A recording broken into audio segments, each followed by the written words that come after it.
Good morning friends and welcome to the pre-market session. We had a weak close for the US markets and actually most of the European markets were pretty okay, but towards the end we had some accelerated sell-off in the last about 1 hour. The key triggers were basically two. One is that the data coming out from US on the retail sales front were not up to the mark. There was some negative surprise there. Also, we had further downgrades from the Spain and Moody's has actually downgraded most of the Spanish bank by 3 notches. So basically there is no end of negative news coming out from the Eurozone, and what people are worried about is that even if this Greece election outcome is there, what is more concerning is that what would happen to the other countries where there are incremental negative news like Spain, Italy, where the bond yields have shot up. There are spate of downgrades, and little amount of liquidity which is infused is actually not helping the sentiment or helping solve this problem beyond a point. So that is something which is definitely not comforting for a lot of people. When we look at the Asian markets today, most of them are down about 0.5% to 1%.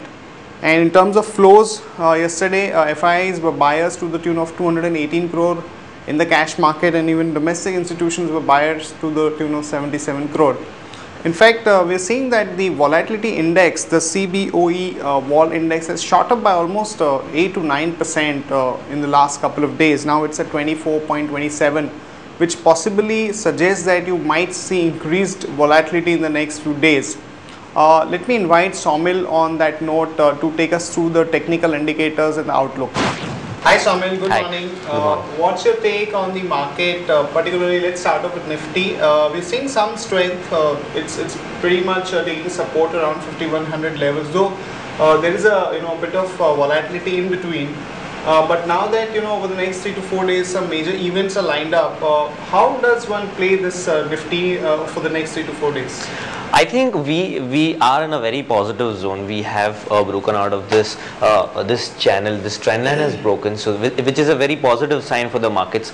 Now the most important thing here is that we are expecting there's a wave completed here, and we will be expecting a lot of consolidation around this area, taking support at this trend line, lower trend line, which is around 5050 mark, 5100 mark, just 50 points.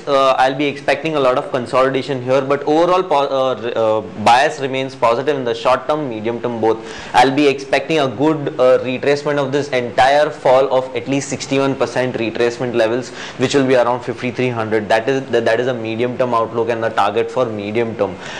But in a very short term, absolutely a little bit of consolidation is expected. In the hourly chart, you can see that the weakness is coming here in this area. We've been consolidating more, the momentum is getting a little weaker, so I'll be expecting a little bit of consolidation, but overall I'll be expecting markets to take support around 5050 and move up, because 5035 is the exact level where 40 daily moving average lies, and I'll not be expecting markets to move down below 5035. If market closes below 5035, then the bias in the short term gets negative, and I'll be expecting 4950 and in fact even for 4900, but for time being I'll be expecting markets to move up. Also for the short term traders, as you're suggesting that 5035 or maybe around somewhere 5100 is a good support and the bias should be positive. So what could be the upside for which you would play for a short term trader maybe?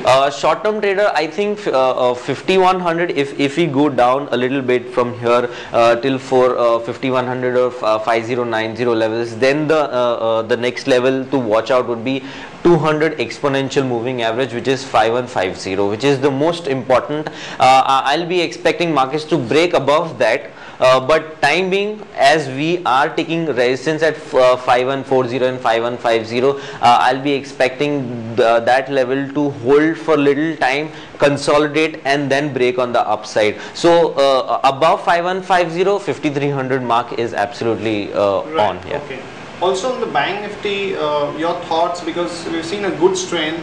Most of the banking stocks are also showing quite a bit of strength. SBI has been holding about 20 to 40 odd levels. Right. So, is there any view that you have or important levels that we can look at? Absolutely. Bank Nifty is showing a little bit of weakness here because this trend line which we saw in Nifty has broken. But in Bank Nifty, markets have Bank Nifty has taken resistance at this level and has given a negative close. So I'll be expecting Bank Nifty to go down till at least 20 daily moving average, which is 49800, and then again a spike up because other index, other stocks like metals and oil and gas, ONGC, all these stocks have been outperforming. So time being, till the time they perform, I think Bank Nifty should consolidate a bit, take support at 20 daily moving average, and then again spike up. Also, any idea about what this level is? Where it's the level is exactly 10165, and the next resistance, which is the next swing high, which is 10375. That's important resistance very levels. Important resistance levels. If you break above this, then the way up is absolutely on. Right, so I mean, also any other trading opportunities that you have identified for us? Jindal Steel, this is my first pick. The momentum indicator is into buy.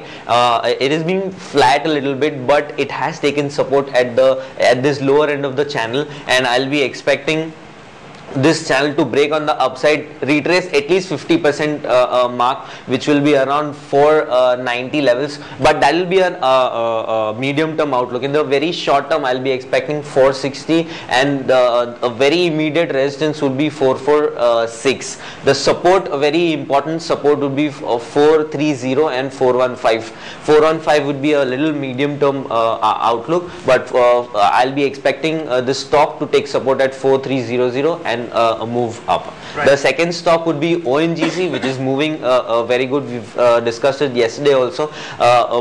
It has been moving. This trend line is broken. The momentum indicator is into buy side. It has taken support at 20 daily moving average, which is a very good sign. On a very larger term, in a medium term outlook, it is forming a very huge triangle pattern on a monthly chart, and it has taken support at the lower end of the triangle pattern. And I'll be expecting the stock to move up very sharply, and at least 10 to 15% next coming 1 or 2 quarters. Right, Saumil, thanks a lot for that update. Friends, in terms of news today, we would have inflation data, and the market consensus expectations are that the inflation would be somewhere in the range of about 6.5 to 7.5. What is important is that if the core inflation, where the expectations are that it would be somewhere around 4.6 to 4.9, if this number is above 5, then it would be a little difficult for RBI to go ahead with the aggressive rate cut or CRR cut.